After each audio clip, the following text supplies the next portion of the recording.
I'm going to stand because then I can look you all in the eye more easily. Can I thank Sarah Richardson's and you, Raj, and the Greater Birmingham Chambers of Commerce for inviting me, and for all of you for coming. I'm extremely excited to be here, partly because I do want that Liberal Democrat message to go wider, particularly our economic message.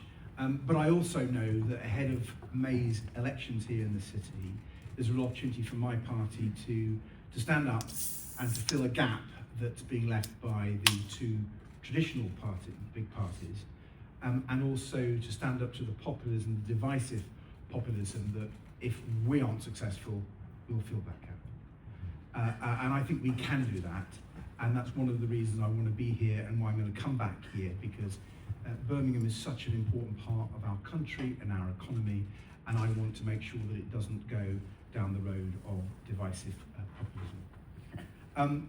I also think that we're at a juncture in our politics which we haven't seen probably ever.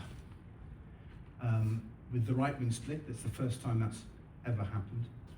With a multi-party democracy not fitting into our electoral system, that hasn't really happened on this scale.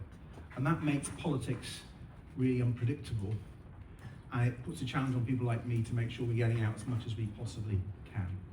So I'm going to talk about what kind of country I think we should be, talk about the economy, the good bits and the bad bits, and give you a feeling of the direction of travel the Liberal Democrats would like to take our country in. I'm not going to cover every subject I know you'd like to talk to me about. I'm just chatting. People want to talk to me about employee engagement or education or other employment law.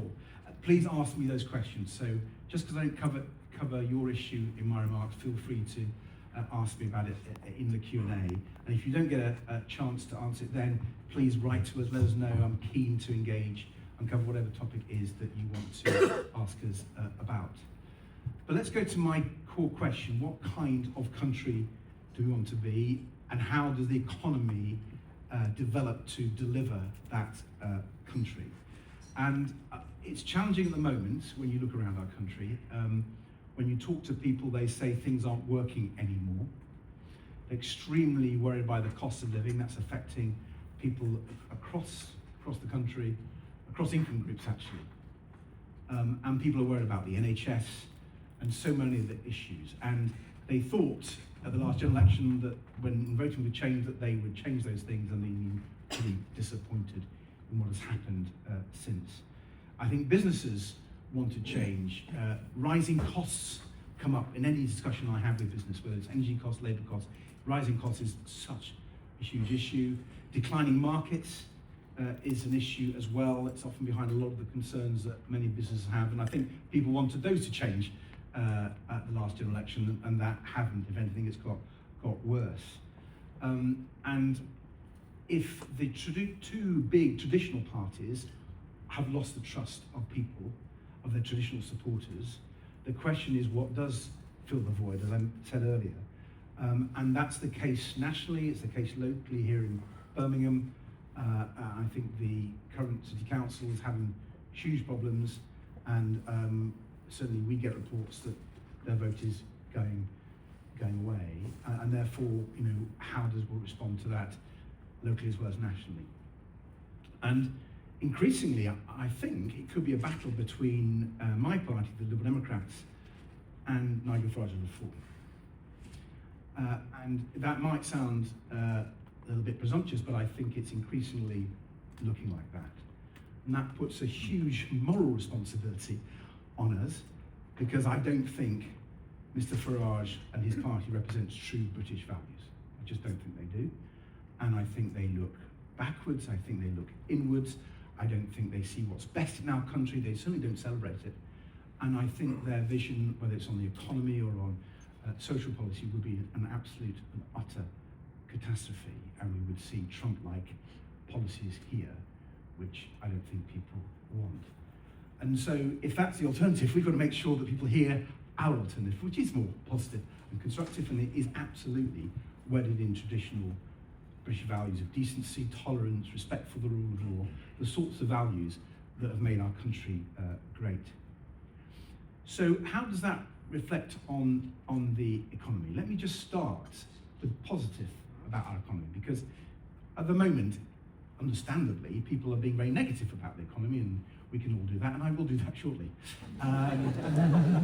However, I want unusually to say what's good about our economy, because there are many things we should be proud of that have happened over many years that make our economy, I think, potentially still fantastic. And that's why I think it can be turned around. I think our fundamental values go back to the rule of law, really important for investment and for people to having confidence. We have traditionally been a stable country, where people wanted to come, felt they could understand what the future would be like. It was predictable, it was stable, it was certain. And that's no longer quite the case. The level of uncertainty in the political sphere as well as the economic spheres is really dragging our economy back. And I also think that when you look at the good things in our economy, there's so many sectors that are really good. Clearly, advanced manufacturing in a city like Birmingham is absolutely fantastic. But actually, the business services sector is amazing here. The legal sector, the wider professional business sector is truly fantastic here. It's a financial hub and is often not recognised. It's important, it is, because Birmingham is part of the UK's superpower status in business services. You know, we export 500 billion, I think it is, pounds of business services as a country. We're one of the biggest powers in services, and we should remember that, and we should celebrate it. Other areas, life sciences, the creative sector, our universities, a long list of areas where we're really good. We have traditionally, or certainly in the last few decades, been great at the automotive sector, and we'll come to JLR in a little bit. I think primarily because of the disastrous Brexit deal, our automotive sector has been under massive stress in recent times, and we're seeing that now in another sector which was a jewel in the British crown, the pharmaceutical sector. So there are things that we need to recover if we're going to go back to that traditional strength.